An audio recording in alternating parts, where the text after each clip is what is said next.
Just stand and recite the Pledge of Allegiance with us. I pledge allegiance to the flag of the United States of America and to the republic for which it stands, one nation, under God, indivisible, with liberty and justice for all. I just wanted to announce that the settlement with the White Dog, agreement with the White Dog Cafe will be on the agenda. We're taking off the agenda tonight, and we have some items we got to rework with that, and we'll be on the agenda next meeting. Public participation.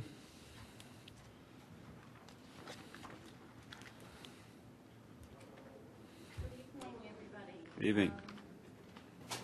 Sarah Pilling and I, Katrina Ogilvy, are thrilled to be here.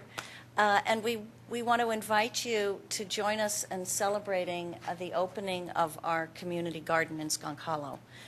We have up on the board there, and I think in front of you, an invitation for Saturday. This Saturday, it looks like it's going to be good weather. It is an outdoor party, 4 to 6. And it's going to be fun. We'd love to show you our efforts. We're proud and excited and really thrilled that you have helped us make this such a success. So come join us. And that means staff, Okay. people who are here in the room, and anyone who's listening. Come on out. It's 4 to 6. 4 to 6 And at the Skunk Hollow Community Garden. Okay. Which is Park at the Willows and walk up the you hill. park at the picnic parking at the Willows, and then you have to walk back sort of toward the mansion, over the bridge, toward the mansion, and to the left through the trees. We'll have balloons out.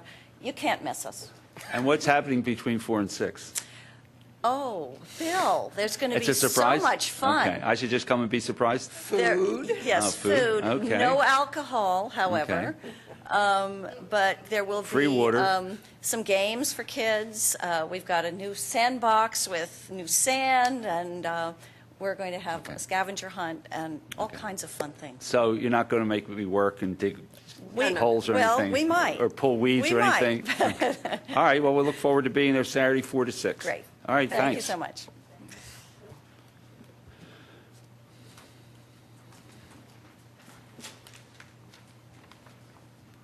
My name is Sarah Carroll, and I live on Aldwin Lane, and I'm here to ask the Board of Commissioners and the Township for its continued support in making sure that the planned PICO transmission line project along the SEPTA's Norristown high-speed rail line is carried out with the highest level of transparency so that the project holds no surprises for Radnor residents. As you all know, this is a big project, and it'll cut across all of the eastern half of Radnor Township. My neighbors and I on Aldwin have concerns about resident safety, both in the short term during the project and in the long term over the life of the transmission lines. We also have questions about the process and the oversight of the project itself. The project entails very heavy equipment working very close to families' homes, and we want to be clear on how the township will work with residents to hold PICO accountable to be sure that the process is safe. My neighbor Kate Long shared many of our specific concerns at the Board of Commissioners meeting on April 9th. And my neighbor Randy Maud has submitted a detailed list of questions to Township Manager Bob Zinkowski. So I won't take any time to repeat those here. We very much appreciate the Township's support to date. We held a meeting of about 20 Aldwin Lane residents last Wednesday, and Commissioner John Nagel and Steve Norsini of Public Works and Jennifer DeStefano of the Township Manager's Office attended, as well as Bill Colarulo from the Police Department. And I actually just came from an open house with PICO over at the Radnor Hotel, which many of my neighbors attended. And Steve Norsini and Bill Colarulo were also there. There are still a lot of questions about the specifics of the project. We heard from Mr. Norsini last Wednesday night that the Township hasn't seen any plans or drawings from PICO. So we look forward to working together to answer those questions. Toward that end, we would request a public presentation from PICO at a Board of Commissioners meeting so that PICO can present its plans and all township residents can be aware of the project and its scope. Mr. Zinkowski is holding a follow-up meeting this coming Wednesday night, and we would ask that that meeting include the participation of representatives from from engineering and zoning and planning and the township solicitor. Again, I want to thank you very much for your efforts and attention to this project thus far, and ask for your continued partnership and support in making sure that the project has the utmost transparency so that we can ensure the safety of all of our Radnor neighbors. Thank you. Thank you.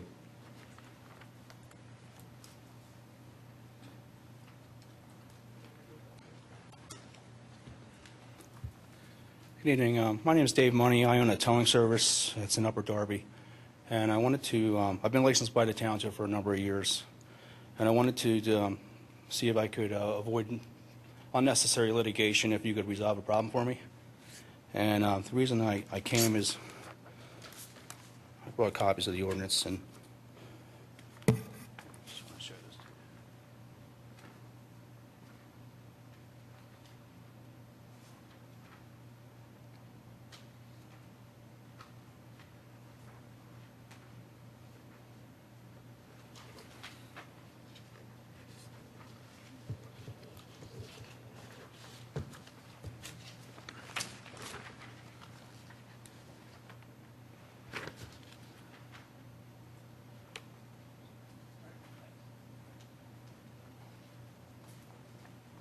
In this letter from the police department that I received, if you see in the paragraph underneath where it says Radnor Township, the deadline to submit your 2010 renewal information is February 10th.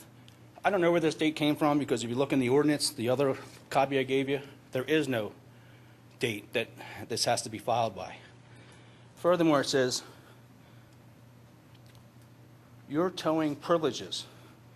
This board wrote an ordinance, as you can see in the other copy, that says that the police superintendent has the authority to revoke a towing license, not a privilege. So basically what's going on here is I didn't renew my license by February 10th. So now I can't get a license till next year. That's not what the ordinance is written as. And that's like telling a plumber, and I don't know if you do this with plumbers and electricians in this township, but they have to apply for their licenses by a certain day. But if they don't, they can't do any plumbing or electrical jobs the rest of the year. They got to line up all their jobs before February 10th. If I don't have a towing contract, I shouldn't have to get a license until I get a towing contract. I don't understand why this is going on. I don't know why the police department is making changes to the ordinances or whether this is official misconduct, but the ordinance is clear. It does not have a date that a license has to be applied for by, and that if you don't apply for that date, that isn't a violation. It says that, it does say that the superintendent of police has the authority to revoke a license. I haven't been issued a license to revoke. I haven't been violated. The only violation I've done is not apply in time according to this imaginary date that the police chief has come up with of February 10th, which I don't know where that date came from. That could be any day. It could be January 10th. It could be July 10th. It's not what this board amended to the ordinance when they wrote the ordinance. And I don't understand why this is being applied now. And I think that you need to look into this. This clearly is not right.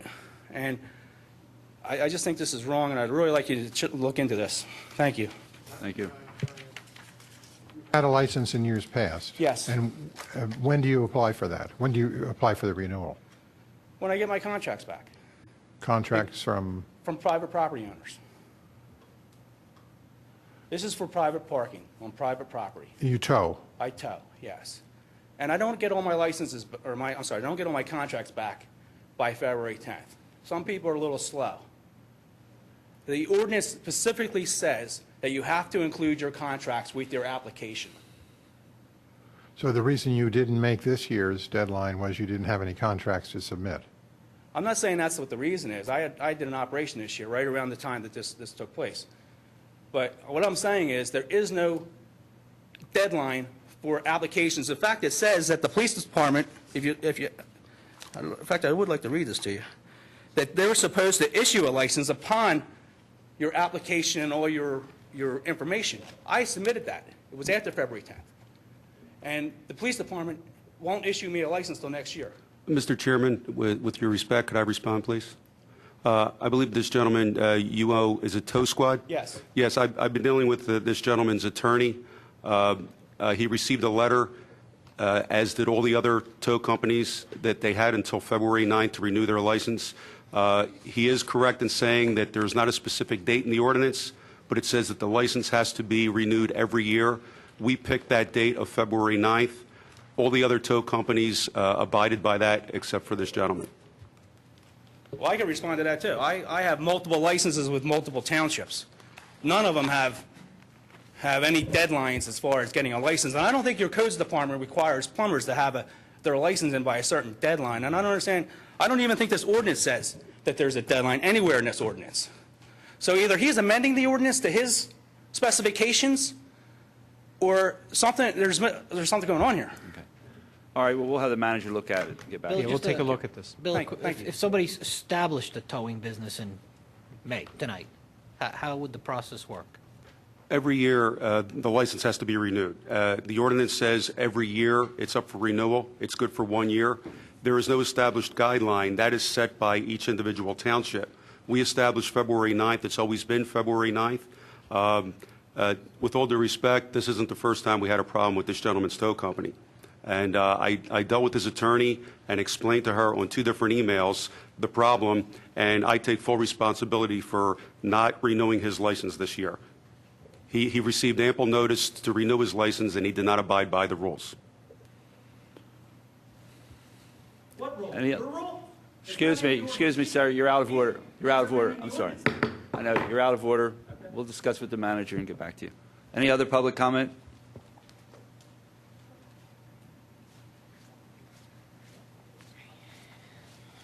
Good evening. Anna Marie Hessman, Barley Cone Lane. I came tonight to participate in something that I thought was going to be on the agenda, and it's not. So I just wanted to kind of check in, make sure that we could develop a timeline on this issue. In February, pretty sure it was February, what could only be described as a fairly ginormous sinkhole developed about 2 houses down from mine on Barley Cone Lane in a property that I believe was being transferred ownership at the time. Some contractors came out, ripped up, filled in the hole, dropped a camera down to have a look at the storm drain, and talked to me and my neighbors a little bit at the time. I believe they gave us a verbal that they'd be coming back next week to fix things. You know, they kind of threw a whole bunch of straw, orange cones, stuff like that. This was February, definitely not next week now. And I understand that there's been further dialogue with John and the Department of Public Works, which I was not actually a participant in, so I can't really give the blow-by-blow. John can probably shed some more light on that. But it's not the only sinkhole that has apparently opened up. You know, I've fairly recently moved back to Radnor and to this property. I have had a smaller sinkhole in my front yard. I thought it was due to some gardening. I had a shade tree that was put in and then moved, and then so the hole came up around there, and I thought, oh, you know, probably that. And I filled it in with a whole bunch of dirt, you know, about four giant, I don't know what the size of those bags is, but I filled it in myself and put grass in, but it's sinking again. My understanding is there's a chronic problem with the storm drain there, and the guys who dropped the camera down said there are, you know, multiple collapses down there. We also have basement water problems. Probably not really a small problem, and like I said, John may be able to shed some light on the actual nature of the problem, but I guess my 2 concerns are what is going to be done and what the time frame is likely to be, because, like I said, not next week, it's May, and it's not on the agenda, so I'm just kind of hoping we can get some kind of a time frame, know what to expect, get clear communication from the township, and get a lasting repair that's healthy with regard to stormwater management. I know we've done a lot of work on that, and I'm not intimately versed in the details. Steve, could you respond to this? Just because I was on the impression this would be on the agenda tonight, but there is a large financial price tag to this. It has to be done maybe through a transfer, a fund transfer. Unfortunately, there are a number of these issues that we have, and what we want to do is go through the appropriate process and have the board approve these, because we don't actually have a fund established where we can actually pay these from. So it's best that we actually establish that first. And it was going to be set for the agenda tonight, but since now we have multiples, it's best for us to go ahead and proceed and put them all together. Even this afternoon, we have another one that is now going to add to this list as well. So Steve, on the time frame of when these will be taken care of. We have an emergency contractor, Seifert, who is our emergency contractor. He was out at your site I was there, and we did have the line televised. The pipe is severely deteriorated, and I did send an email to the board noting that we have several emergency contracts. The manager is correct. Today, we just found another pipe that was collapsed, and I'll bring all this to light at our meeting on infrastructure and facilities. But I guess my question is, would I be able to put this on for the 21st? Is that an appropriate date? So we'll have this along with two others on for on the next Monday's agenda. The contractor's aware of it. He's also aware of another one we have. To be honest with you, the one we found today on Conestoga Road is of a higher priority at this point. It's a sanitary sewer line that's, for lack of a better term, is imploding on itself. So that would probably be first in line. On Barleycone Lane, our intent is to replace the entire line from the manhole in the driveway all the way down to the existing inlet, restore the curb and the grading behind it. So when we're done, it will be complete. It won't be a patch. It'll be a complete job. But the aggregate of all these projects now has come up to a somewhat substantial number that we do need to go to the board for. I'll outline it for this board for next Monday night for them to act on. So next Monday is when you're actually asking for the money, but we have absolutely no time frame on what the likely... The contractor is prepared to start. I just can't let him start till I have purchase orders in for these. But in all respect, the finance department cannot approve those purchase orders without the appropriate funding. So after Monday night, if the board sees fit to approve them, the purchase orders get funded, and then I can give the contractor a number so he knows he will get paid. And which fund does this money come from? What's the name of the fund? Well, we're going to have to Oh, so find to where be we're going to determined? get the money. Yeah. Okay. All Okay, right. thank you very much. Thank you. Good evening, Commissioners. I'm Susan Silverberg, and I live at the La Maison Apartments. I'm here to talk about an issue that's been bothering me for a really long time, and that is the caricature by some residents that people who rent are not as valuable as other people who are homeowners. Now, also, this weekend, I had an unfortunate incident where somebody who I do not know who managed to help themselves to one of my hubcaps. And fortunately, I went over, and tomorrow my car dealership will be replacing it. And Chief Colorillo, the officer that was on duty, was very nice when I came in this afternoon to file my report. But I don't think that it's necessarily a tenant. It could be a homeowner. And again, my point in being here this evening is to say that I don't think that that's a very nice way for all the residents to act. And I attended a meeting a couple weeks ago that Mr. Zinkowski had, and one of the participants said to the chief that he was targeting youth of Radnor Township. And I'm here to say that should I find out or the police find out, don't think that I'm going to be soft on you, because I won't do what this resident said, which was basically, oh, it's a good kid. Well, it's a good kid that she knew did something bad. You don't know whether a kid took your hubcap or not. We understand I that. know, All right, Commissioner that's fine. Spengler, that my hubcap was there, and I also know that another night earlier this week that somebody did some more damage on the property, and I don't know if our landlord, Vincent Sposato, has any ideas No. about this and who it is, but as I said, I am concerned We appreciate that. with Thank you. things. And thank you for listening, Commissioners.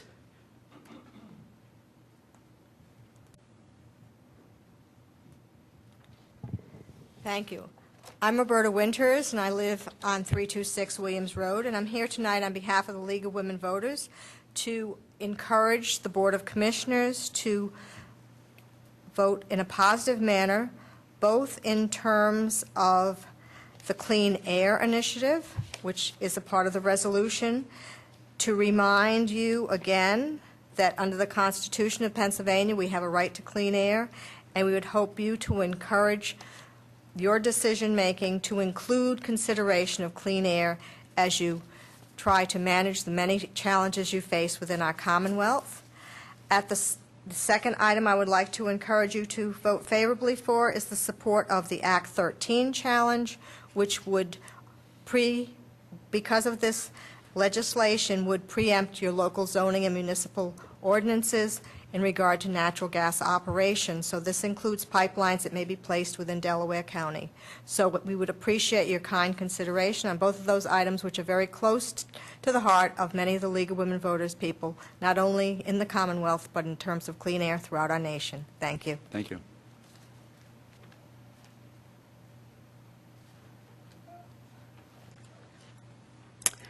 Hello, I am Leela Peck, and I live in Wayne behind Manella's and Chili's Diner, and I have some photographs that I'd like to pass out.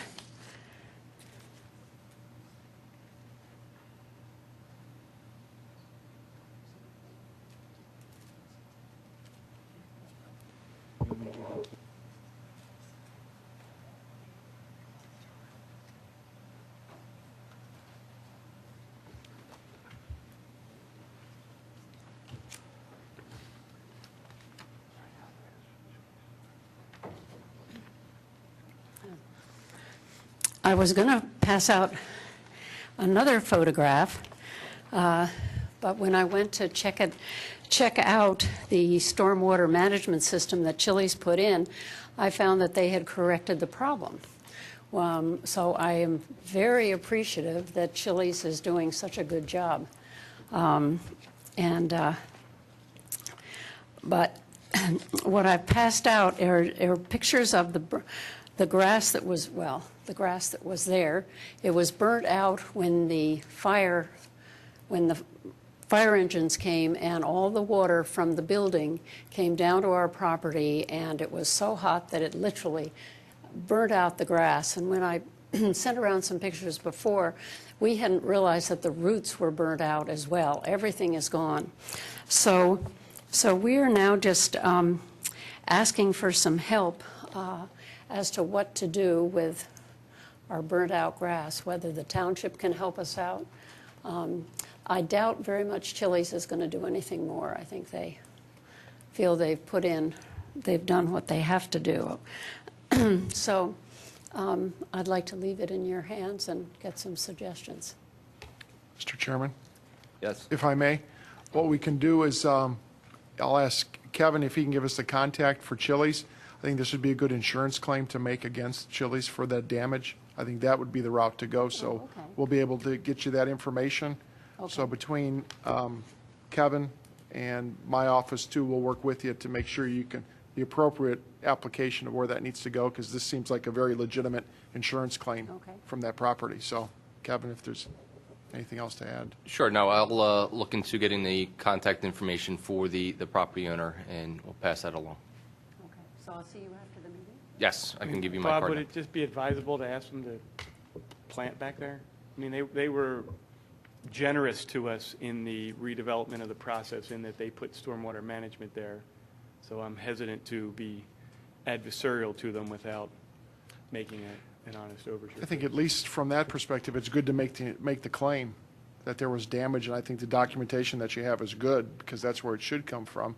And then that would be up to Chili's determination of whether or not in their construction they feel it's advantageous for them to replace that grass without having to go through an insurance claim, or if they want to turn that over to their insurance carrier. But I think that would be good for documentation purposes. Okay, thank you.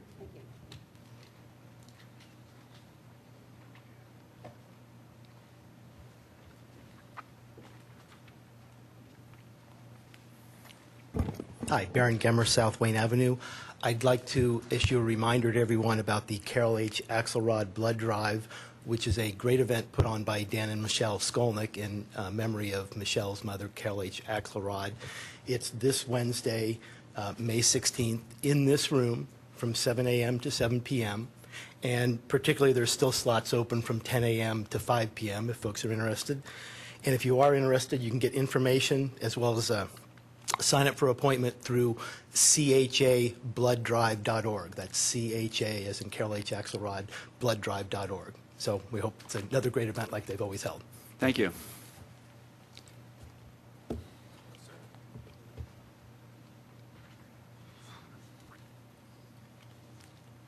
Good evening, Commissioners.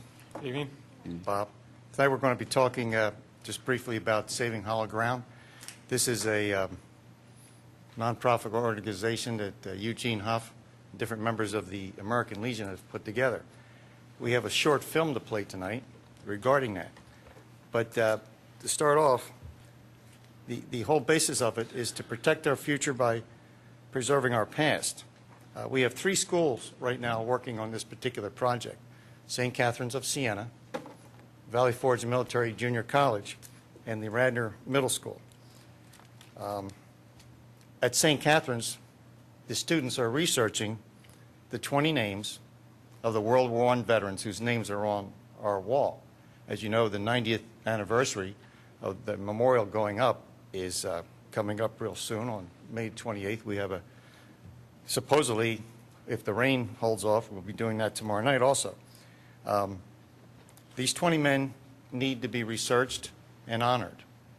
When their names went up on that wall in 1922, the men from the American Legion were also members of World War I. They knew them. But over time, just like everything else, they have been forgotten.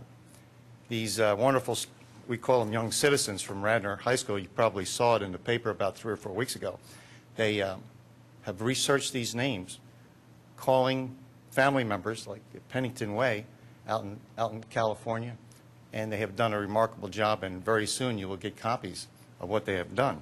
Is that St. Catherine's or Radnor High School? St. Catherine's. Oh, okay. St. Catherine's is doing the bulk of the work.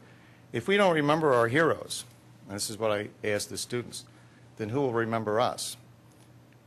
Nobody. These were legitimate heroes from World War I. Of course, there's 118 names, 86 from World War II, 3 from Korea, 9 from Vietnam, and they all will be done.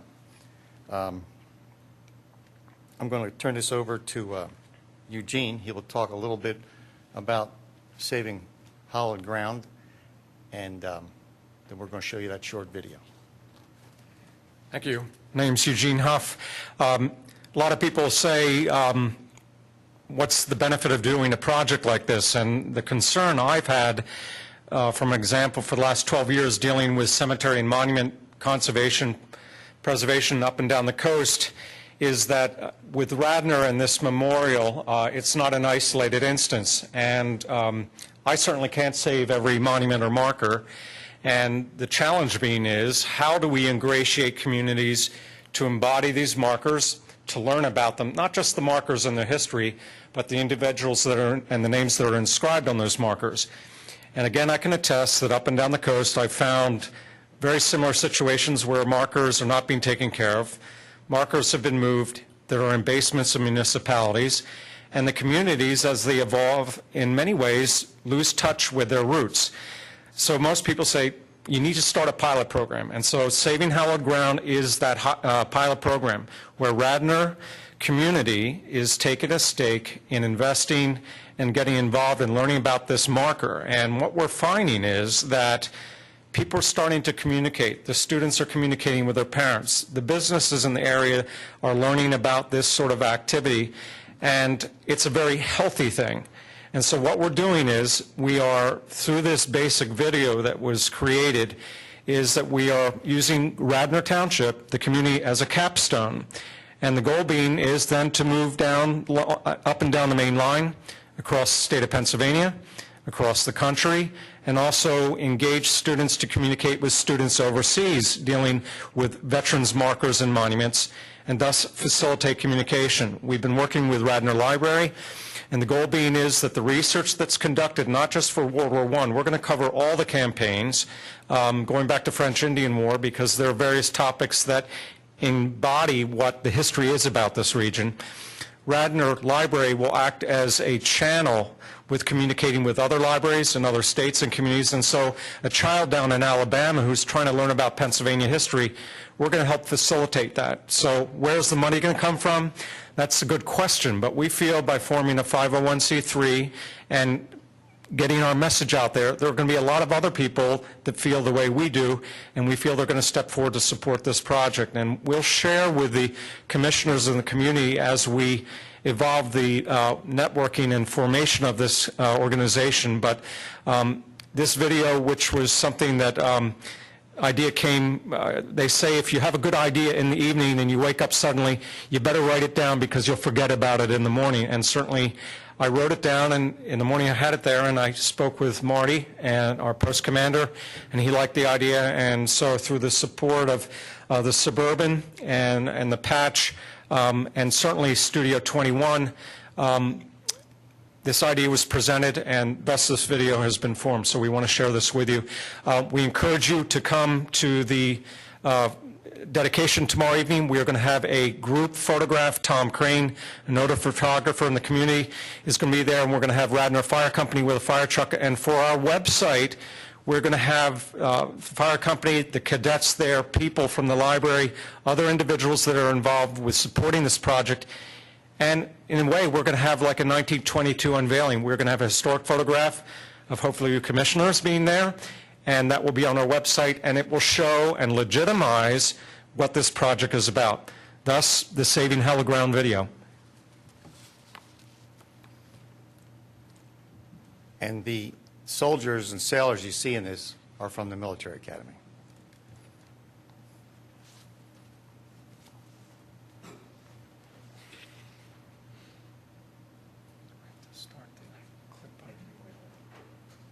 Oh, here comes Jim.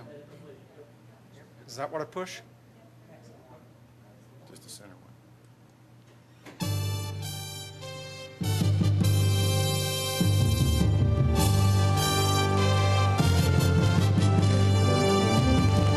These are hallowed grounds. This is hallowed ground. This is hallowed ground. This is hallowed ground. This is hallowed ground. My name is Eugene Huff, member of Bateman Gallagher, Post 668 in Wayne, Pennsylvania. My name is Marty Costello, commander of American Legion, Post 668 here in Wayne, Pennsylvania.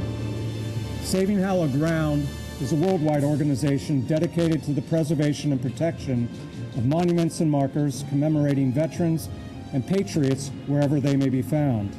There are hundreds of names of other soldiers and patriots still on this wall that have to be researched and honored, lest we forget. The educational component of this exercise comes from selecting a name out of this helmet, where the children of the Radnor schools come, take a name, research that name, and bring this soldier back to life. Lieutenant William Bateman. Anthony Leslie Cohen.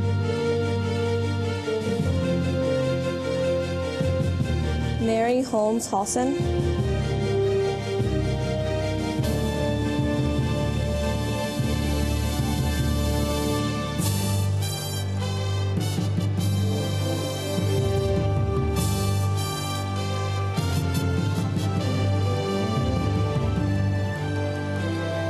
Similar monuments, as in Wayne, hundreds in fact, are located across the country that are in need of conservation and protection.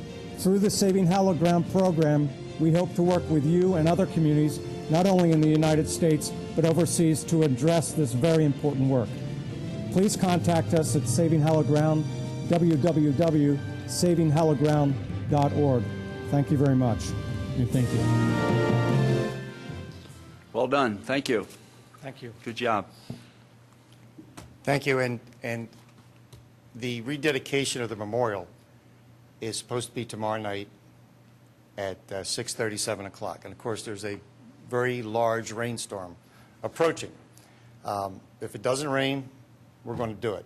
If it does, I hope you can contact your constituents and say it's on for Thursday at the same time. But the part that is in the library at 7:30, the storied history of the memorial with the Gold Star mothers, etc., and the replaying of this video will go on at 7:30 as planned. Thank you. I hope you enjoyed the video. Yes, we did. Thank God you. bless you. Thank you. Any other public comment? I'd like to give notice of executive session preceding this Board of Commissioners meeting of May 14th, where we discuss personnel, litigation, and real estate.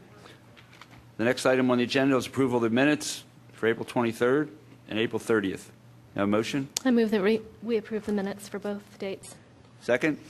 Do I have a second? Second? Any comment? Note my recusal on the April 23rd minutes. I wasn't at that meeting. Okay. Me also. All right. Public comment? All those in favor? Aye. Opposed? Passes 7-0. Committee reports, public safety. We have one item on the agenda tonight, and I will move for the approval of Resolution 2012-53, approving the purchase of 3 federal sign light bars with smart siren and speaker for use by the Radnor Township Police Department. Can I have a second? I'll second it. Second. And- Commissioner comment? Well, I just had a question about this for the superintendent. In February, we voted 7-0 to make this purchase. Is this 3 more, or is this the same thing? It's basically the same thing, Commissioner. I spoke to the finance director about it. The $117,000 that was approved for the capital budget encompasses this entire amount for the 3 vehicles and the light bars. But we had to put a separate resolution in for a purchase order of the $7,500 for the 3 light bars. But that was already approved in the total amount of the 117. But I thought in February we did just the light bars. Am I wrong? Not that I'm No? aware of. I believe it was just the vehicles. It was the vehicles, and that's why we wanted to be able to bring this back to the board again, instead of just lumping everything together, to actually bring these back for the board to approve. Okay. as Well, I part mean, of no this. harm. So this, even if it was duplicative, we're approving. And it's already, like I said, it's already Anything about- included in the okay. original price. Any other commissioner comment? Public comment? All those in favor? Aye. Opposed? Passes 7-0. Personnel administration? Bob, can you explain what item B is? It looks like it's just a set of statistics, so Sure. I don't know what the intent of it being on the agenda What we wanted to is. do is at least make residents aware, again, as part of the survey, of how information and communication is given out to residents, to show that the trend is that we're getting more people to visit the website looking for information, which I think is a good thing, trying to put as much information out there for residents to follow as we go along. But also the right-to-know request is one, to be able to put that information out there, the amount of right-to-know requests that come into the township and the amount of time that it takes staff to be able to do that. As we continue to see that increase in the amount of requests, again, that all equates back to staff time to be able to do that, and just to make the board aware and the public aware of what these numbers look like, and also, the amount of time that it takes to be able to fulfill these requirements, that there is time that is required to be able to pull a lot of this information together as well. So again, it's an information for the board, information to the public of how this takes place. Do we have a dollar figure associated? I know Bill Martin used to keep fairly detailed record of the hours he. I think Melissa has that information and of the hours of what that takes, and what we'll do is for the next meeting, we'll get that information to you of what that the dollar amount looks like. Thank you. Next item? The next item is Resolution 2012-54, support of Act 13 challenge. So, I don't know, Bob, are you going to take this one? Explain to me what it is, why we're doing it, how it wound up on our agenda? Sure. I think this is one that a request had come in from the township, from other townships, looking at trying to be out front of this. where what we're looking to do is the newly enacted law preempts local zoning authority over natural gas and oil operations. I know the solicitor has been following this along too, as well, and I think John has taken a look at this. Kevin, I mean, what's occurring is I think there's 2 Bucks County municipalities and there's 3 or 4 Western Pennsylvania municipalities that filed a challenge, ended up in the Commonwealth Court. Commonwealth Court imposed, I believe, an injunction for 60 or 90 days because the implementation of this act was supposed to occur by all local municipalities by April 14th. Without going through excruciating detail regarding this, I've looked at it. There's a whole funding section in here, but I think the reason for this, the request for this, and this has come to most municipalities, at least in southeast Pennsylvania, this resolution and this request to support this litigation. They're not asking you to sign on to it or spend money. They're just looking for support. Is it one of the things that the act did was basically states that all your local ordinances that would deal with any type of regulation for oil and gas operations are preempted and superseded by the state act. And that doesn't just include the Marcellus Shale gas wells. That includes any kind of a gassing or petroleum operation, including impoundment areas, compressor stations, whether they have to do with natural gas or not, restrictions on vehicles, et cetera. So it's a pretty broad elimination of setbacks and land development and anything that might come in. I'm not sure Radnor's at risk for a lot of this. I'm not familiar with whether or not you have any existing gas or oil operations of any type. But it's the preemption part of this, total preemption, which I think the municipalities are concerned about, and the broadness of it. So just again, to help me understand. So Bob, you got a letter from this township? That's correct.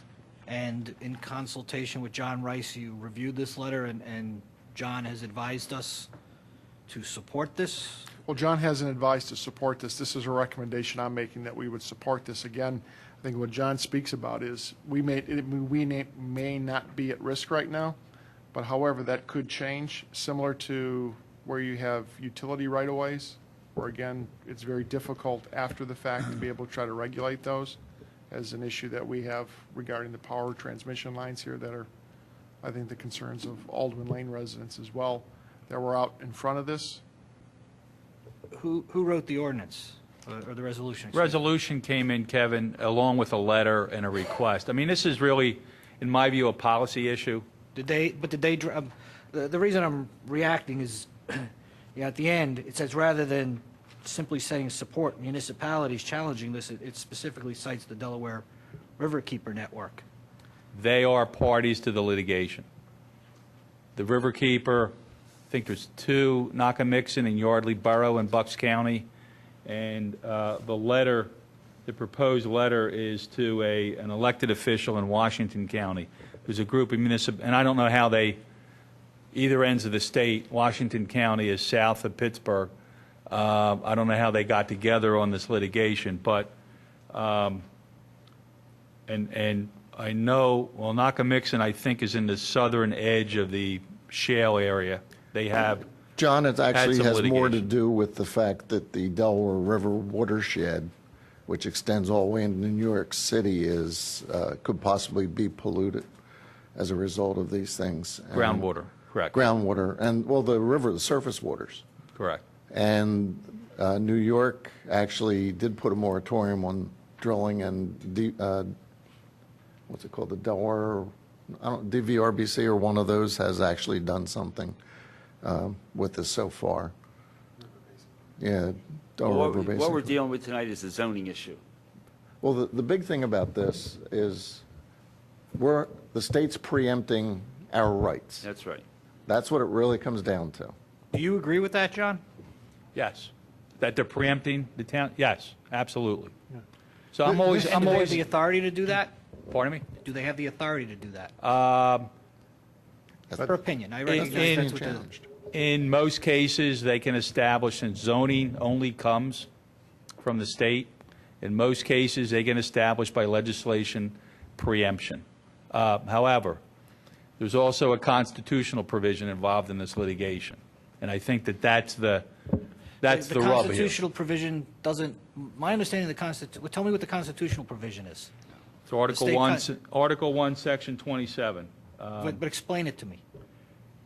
That constitutional provision basically states that the residents of the Commonwealth have a right to clean air, clean water, and natural resources. It's very general. It's very broad. It's been litigated in a handful of cases. That applies to residents, not municipalities. Well, we are Yeah. we are the resident. We speak for the residents. This is this is a good idea. We have an industry that's gotten ahead of our laws. Unlike the regulation of electric utilities and our railroads, we have a gas, shale, oil and gas industry in this state that is, I won't say unregulated, but virtually unregulated.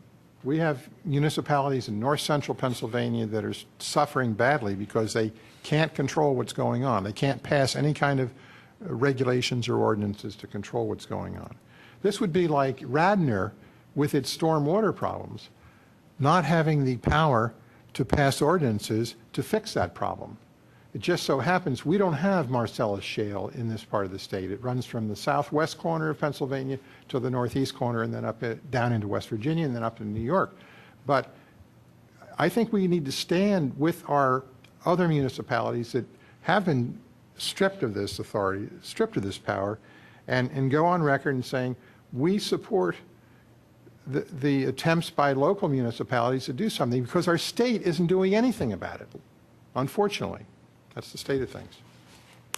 Well, I mean, it says right here that to allow, requires municipalities to allow oil and gas operations except for projects in all zoning districts. We don't want that to happen. So can I have a motion to pass this?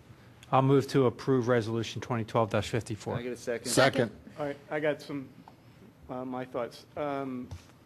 The state legislature took months or years to pass this, correct? No, they didn't. And I'm sure they had a lot of data, a lot of analysis, and a lot of presentation. This may or may not be a good idea. I'm sensitive to what. Don, your point if is. I might correct John, you. I have the floor. I have the floor. I just wanted to, Well, correct me when I'm done. All right. Allow me to finish. So we got this on Wednesday with no support information with it. It's a huge policy decision for someone else. My understanding is that we don't have the oil or at least the gas problem. If this is important enough for us to do, then it should be important enough for us to get the information to make an informed decision about it. And I don't think we have that now. So if others think it's important, then get me the information to help me make a decision with it.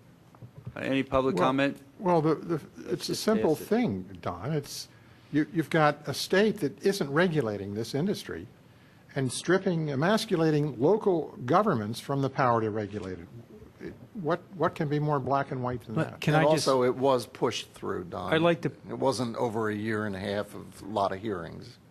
Sure, but there were experts on both sides making their point on this, and we haven't heard any of the counter argument to this. So for me, Act 13 does strip a municipality's right to, through zoning, create a safe, healthy environment for residents. And I'll give you an example. Under our current zoning, you wouldn't be able to build a refinery next to a school. But under Act 13, you can. So under Act 13, we are stripped. It says except for processing plants. That's a Well- refinery. So that's the kind of thing that we need to But, get that okay, information before so, we make this okay, let decision. me say storage. How about a storage facility of LPG? Under the current zone, under the Act 13, we would be stripped of our right to create zoning to prohibit the storage of fossil fuels, of any type of fuels, under our zoning code.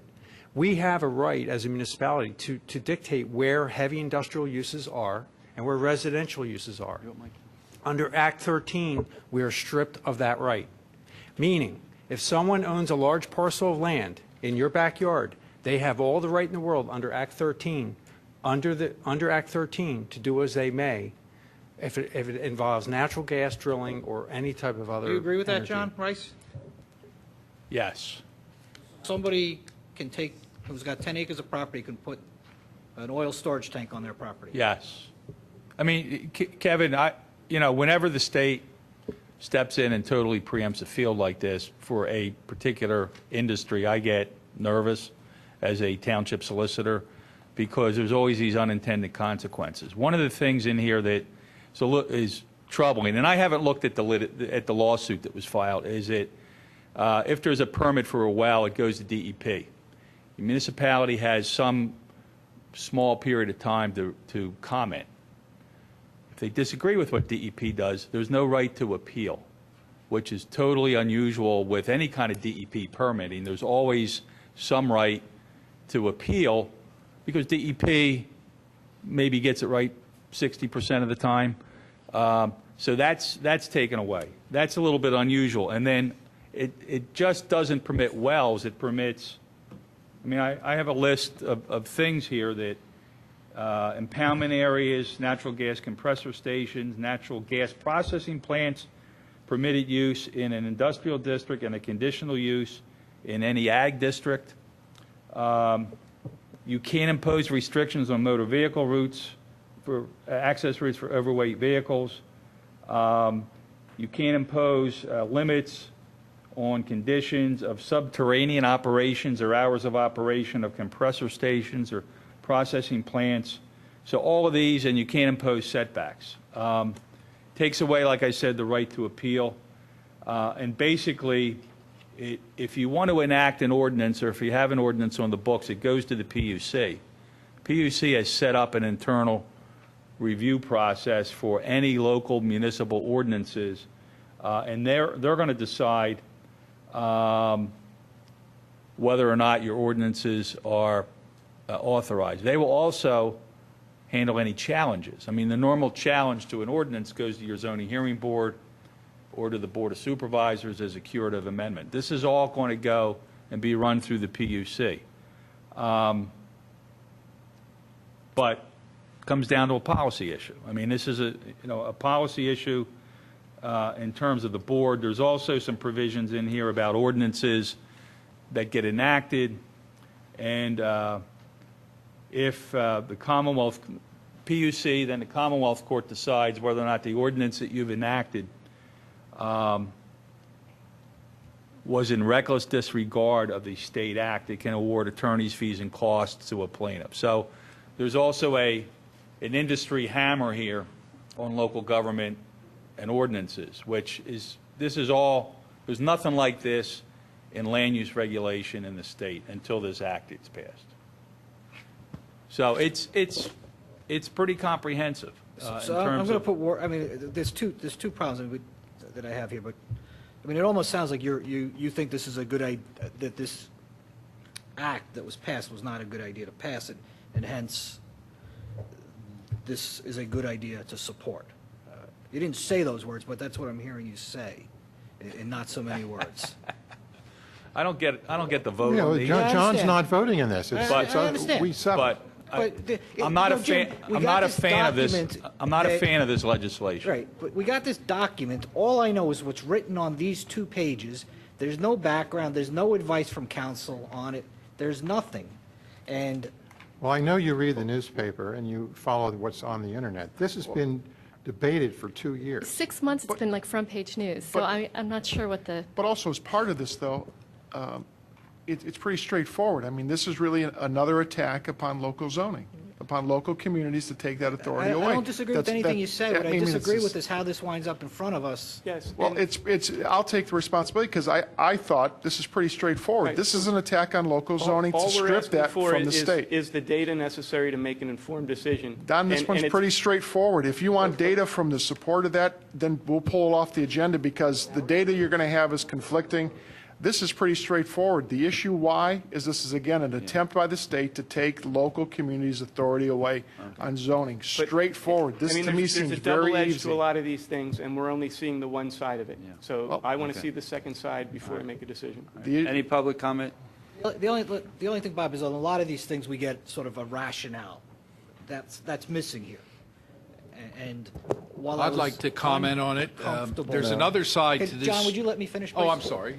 He asked While for I was public comment. uncomfortable, Do we call for John public has comment? sort of convinced me of the merits, because I value your opinion greatly, John. I think you're a very good solicitor.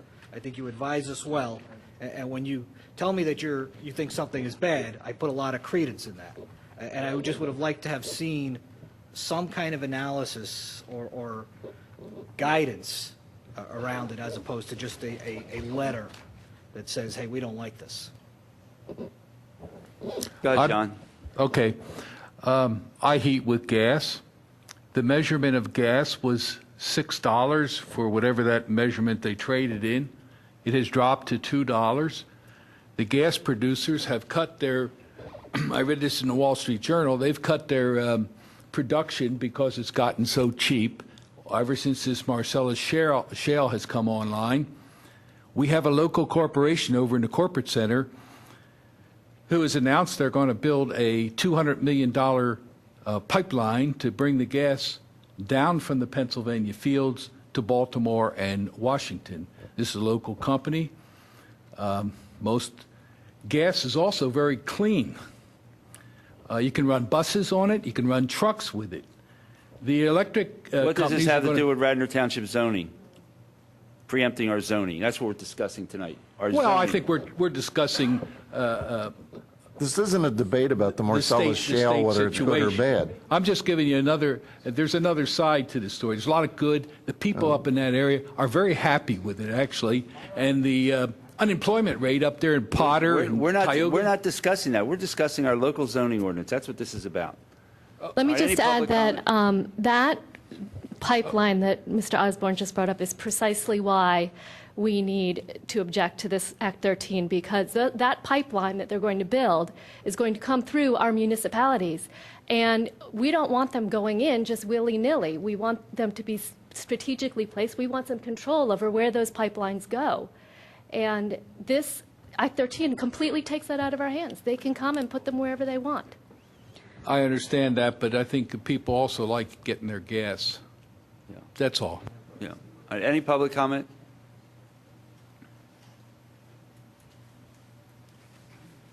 Sarah Armstrong, Radnor resident. I'm with Don on this one, and I think the reason is it's probably, I don't object probably in philosophy to doing this, but having here that the Radnor Township Board of Commissioners endorses the efforts of the Delaware River Keeper Network.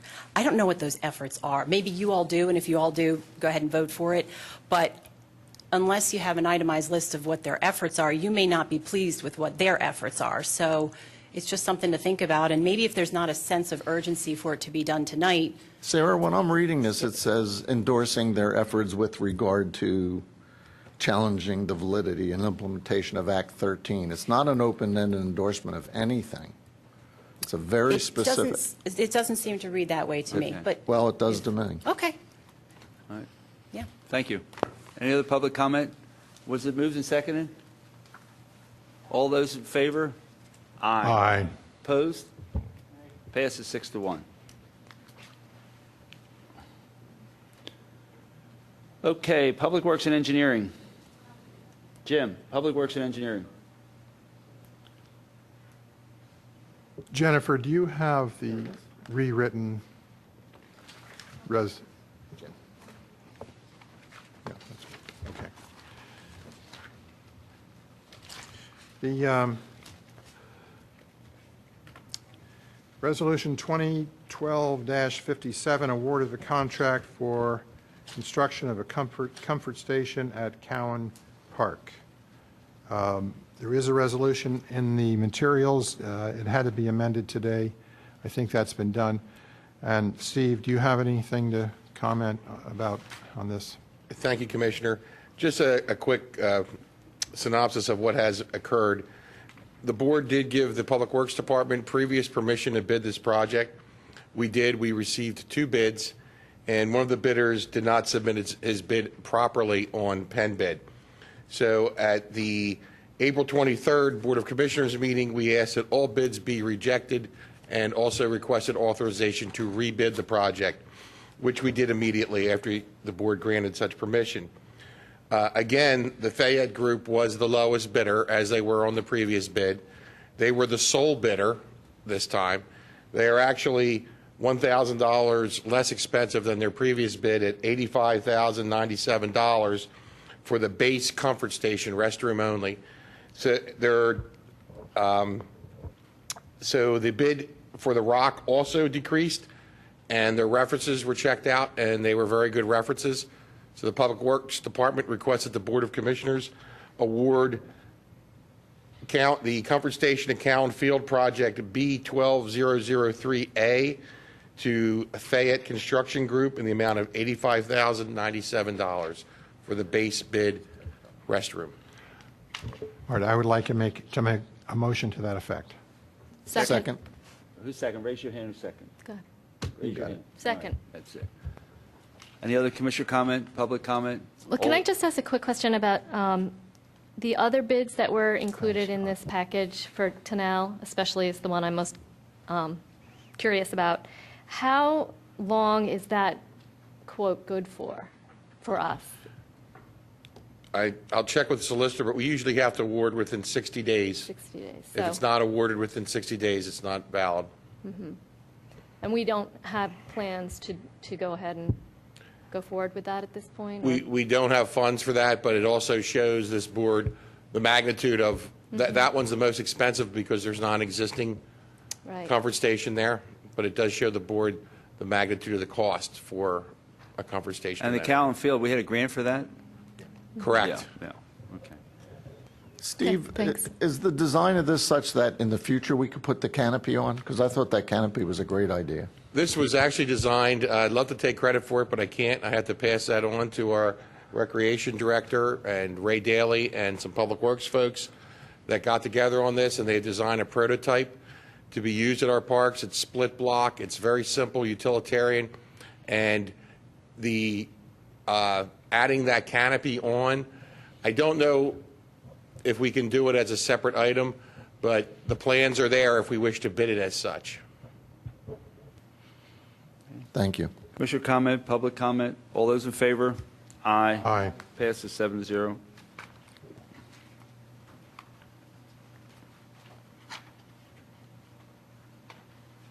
got to accept the lease?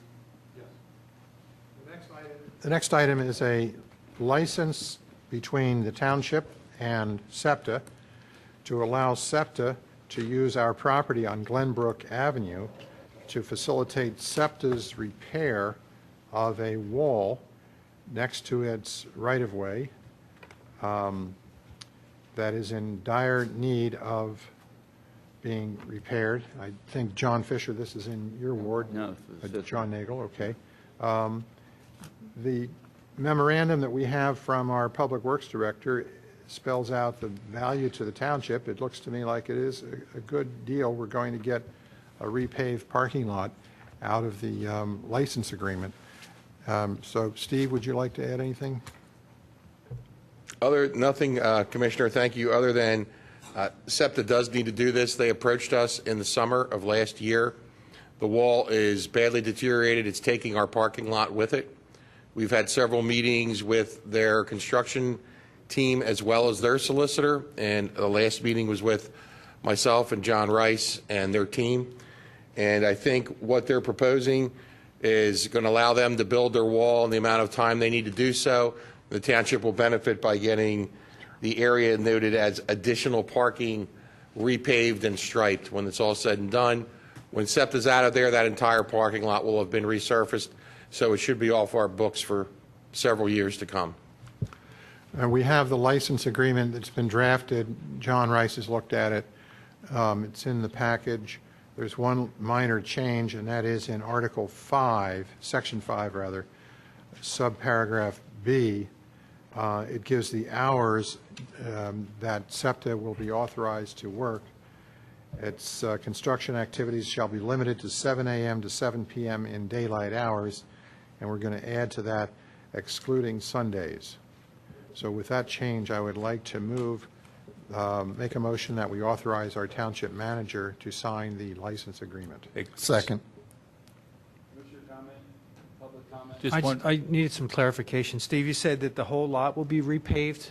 But is SEPTA paying for the whole lot to be repaved, or are we paying for part of that? We are paying for nothing to be repaved. This is all SEPTA.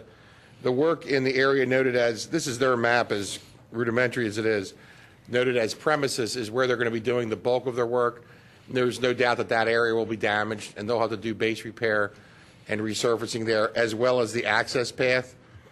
What we were able to have SEPTA do is also pave that additional parking area at no cost to the township. So we are not putting forth any funds on this project. And part of the Thank reason you. for that is they're using part of our property for laydown space, plus the adjacent property is a doctor's office, and they're going to use 7 spaces or 6 for the doctor's office.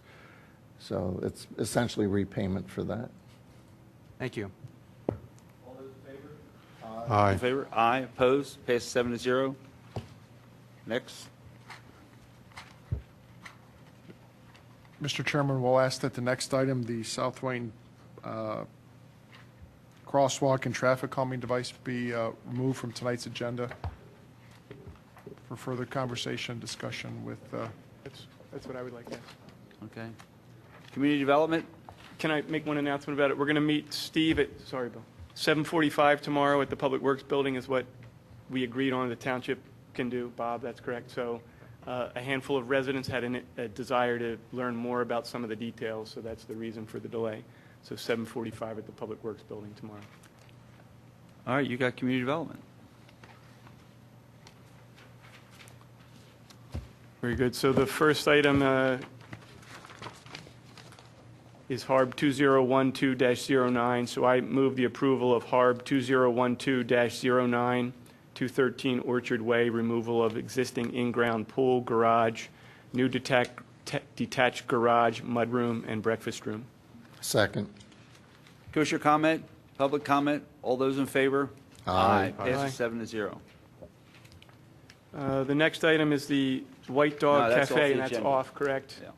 So I move Resolution 2012-55. Do I have a second? Second. Commissioner comment? Yeah, just if you don't mind, give us a little bit of the genesis of this one also, please. Whoever's responsible for this. Well, the genesis of this is positioned by the League of Women Voters of Pennsylvania, and they approached me with the draft. To me, it's a great idea, and the fact is, this merely codifies what we already do. But we don't have, like, there's not an agenda item that's going to follow this, an action item. This is No. a statement of No. our policy, an endorsement of our policy, No. correct? No, this is it. And in fact, the EAC, if they, I don't know, did they bring their stuff in yet?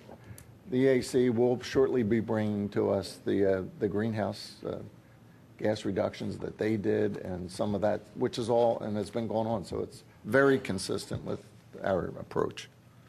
Several of the recommendations that have come out of the EAC's analysis of our sustainability, and their recommendations dovetail really nicely with this clean air initiative. So it's somewhat timely. John Rice, have you reviewed this?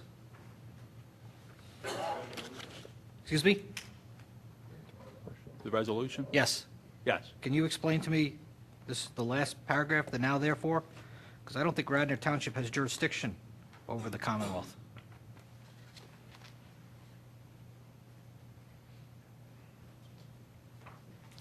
No, initiatives within the township, if we do anything, Says it will consider initiative. would support, yeah, we're going to, anything we do that So can if support someone, this. if someone comes in with some plan or proposal or initiative, township will consider it. Yeah, but it says throughout the Commonwealth. It doesn't say within the township.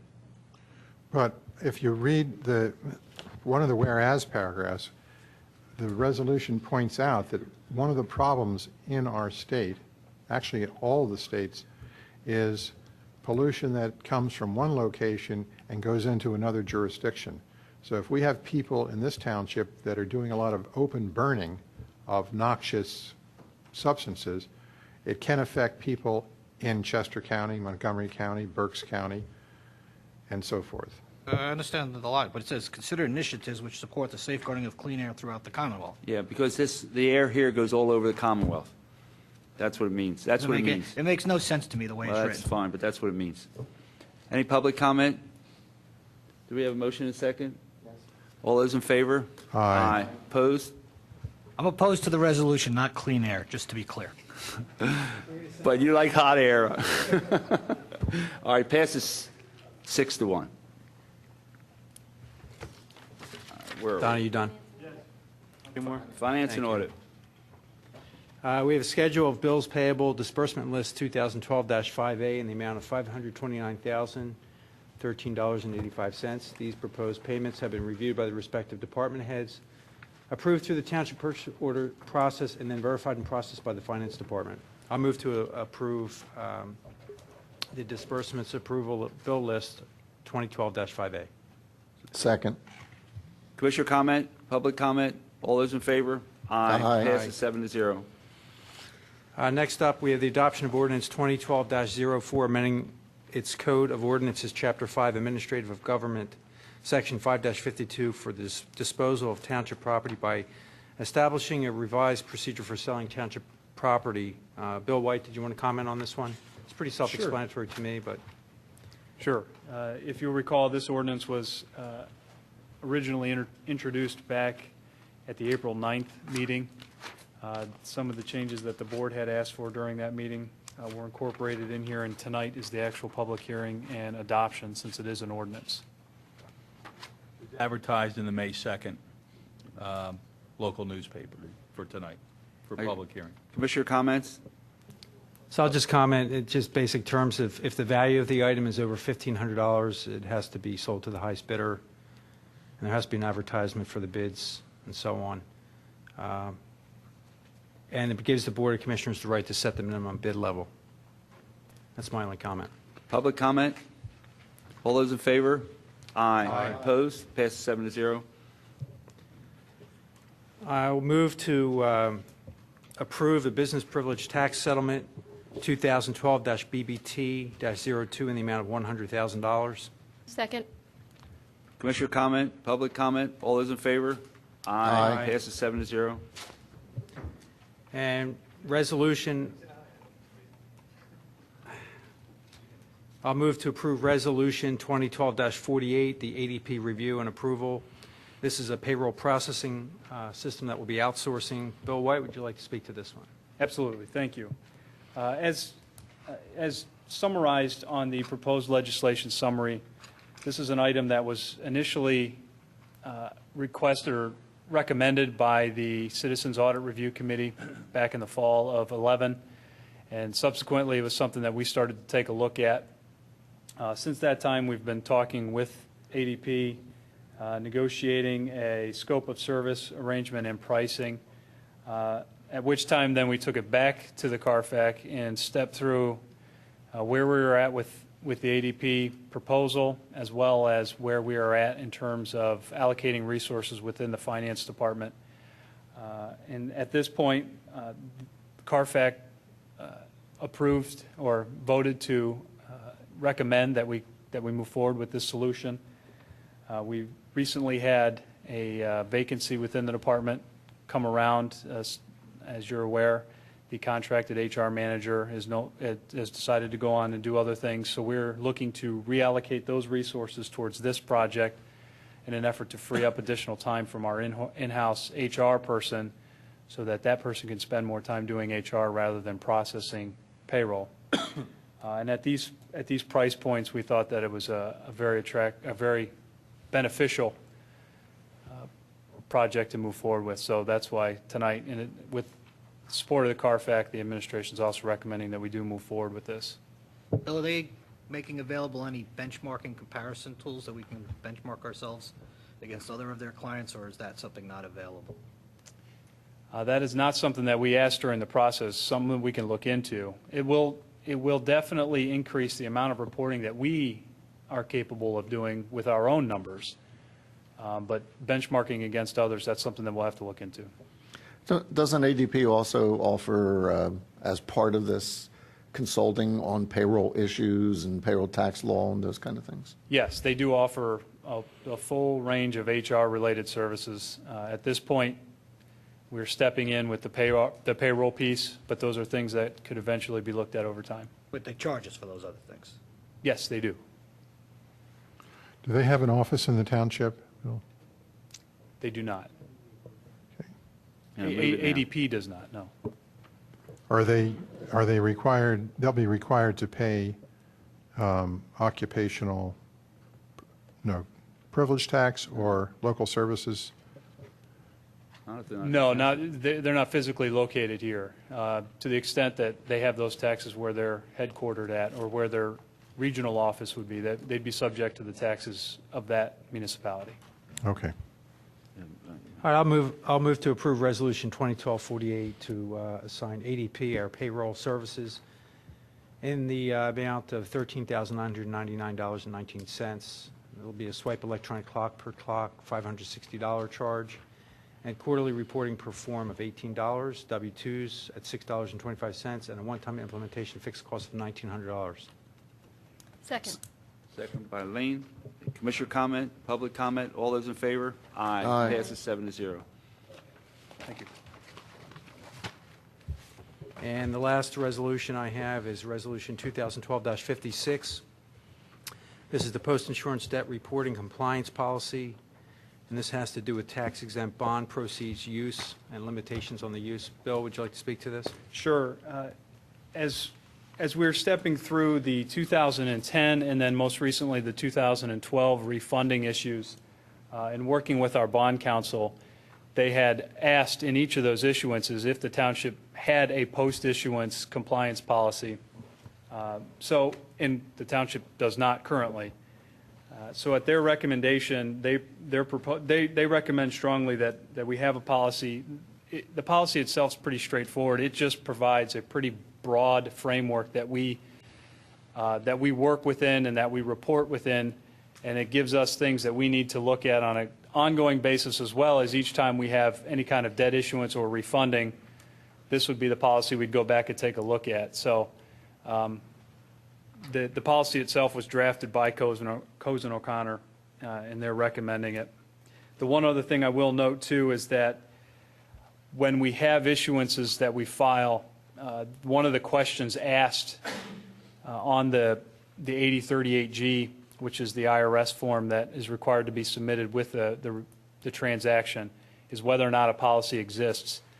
And so if adopted tonight, from this point moving forward, we'll be able to answer that yes, including our 2012 issue, because we're still within the filing time frame of that. So our intention is to adopt this, if the board is okay with it tonight, so that we can respond to the affirmative to the IRS that we do have this policy in place.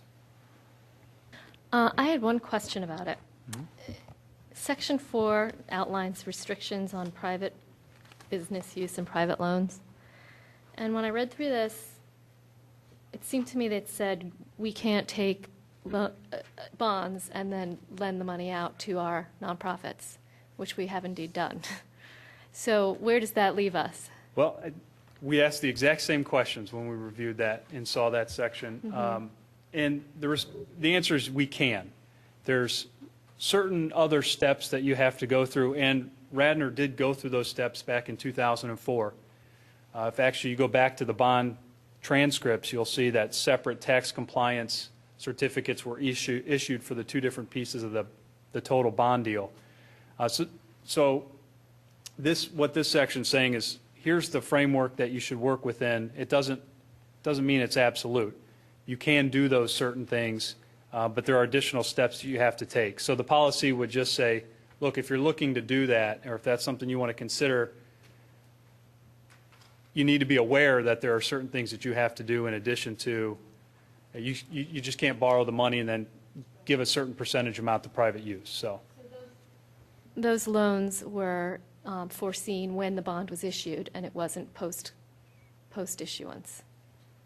Is that what you were saying, explaining? Well, yes. Okay. It was known up front going into the bond issue, and so when for tax compliance purposes, since it was all tax exempt, Right. They were treated appropriately with the different tax compliance certificates. Okay. Any other commissioner comment? Public comment? Just, I suspect it's not related to this, since it's not really a bond issue. The swapation we have out there, this doesn't impact in any way that, and it doesn't, while we shouldn't be doing those things, it doesn't impact us doing them in the future, right? No, this is geared toward the use of tax-exempt bonds. So the structure on how you borrow it is a whole separate policy decision. All right, I think I moved. Did this Yeah, get seconded move already? Yes. Any public comment? All those in favor? Aye. Aye. Passes 7-0. No further report. Library? No report. Nothing to report. Public health? No report. Parks and Recreation? One quick thing, I got a letter from the sheriff's office asking that we announce that the annual Sheriff's Reserve Unit 5K Run, Walk, Car Show, and Flea Market will take place this year on Sunday, June 10th at the Delaware County Community College. The proceeds go towards scholarships at the community college, and they have enough activities that it should be a nice family day. You want further information, you can contact Debbie Henderson in the Sheriff's Office at 610-891-4303. And also, Bob, I'd like to get this put on the scroll. And Tammy, you have any events you want to bring up? Sure. We do have summer registration that's currently up and running. Brochure is actually located at the website. You can reach it directly at radnorrecreation.com, and we have a whole bunch of activities planned for the summer. It includes the popular Radnor Day Camp and Tot Lot Camps, some trips, namely to see the Philadelphia Phillies, as well as to the U.S. Open Tennis Championships in New York. And there's a whole lot of exciting camps, really for anything that you like. There's something out there, so be sure to check that out. Also, since she's here tonight, I want to thank Sarah Pilling. She did perform some work to a kiosk that's located over at the Willows. It took a lot of her personal time and effort, and really spruced it up and made it really nice. So, Sarah, I want to thank you on behalf of the township for doing that. Thank you. And the report. Okay. Old business? New business? I just want to thank the Conservancy and all the volunteers that came out to Clement Crone Park a couple weekends ago to plant 100 trees and shrubs. It was really a great success. And luckily it's rained ever since, so we don't have to worry about watering. But I also want to thank, in particular, Kimberly Donchez for her efforts of making sure that everything was lined up that day. And also the Boy Scout Troop 29 and Aiden Lowe, who was going for his, I guess, his medal in orchestrating that event. Again, 100 trees were planted in 2 days' time. Trees and shrubs, and that included mulch and wraps and stakes and nets and everything. So really great job. Thank you to all of you for helping with that. Was that old business or new business? It was in between. In between. Any other commissioner have any old or new business? Public comment.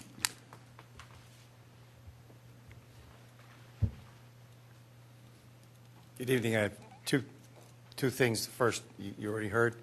This is, I'm also a member of the Radnor Memorial Day Parade Committee, and we have selected our Grand Marshal for this year, and it is Colonel Julia Paparella, World War II vet. She was a nurse, and 8 months after she got out of nursing school, a month after D-Day, she was on Omaha Beach. She set up all kinds of tents, and within less than a year, 25,000 patients have come through the tents that her and 5 nurses had set up. Back in 2004, she had helped so many Americans, French, and even Germans save their lives that the French government sent for her and awarded her the Legion of Merit, the highest award that anyone can get from the government of France. She retired as a full colonel and received numerous awards herself from our government. But she'll be our Grand Marshal this year, and I believe that the Suburban will be interviewing her or has a packet on her, and that'll be in the paper soon. Her husband, who's a lieutenant colonel, will be her escort for this particular parade. But I really want the people from Radnor Township to come out and see this absolutely remarkable 90-year-old hero who walks among us. But that's the report from the Parade Committee. It's Monday, May 28th, 9:45 kickoff. Hope it's a sunny day. Hope to see you out there, Bill. It's going to be a good one. And hope all of you can come and meet this remarkable human being. Thank you. Thank you. Any other public comment? Motion to adjourn? Move we adjourn. All those in favor? Aye. We're adjourned. Thank you.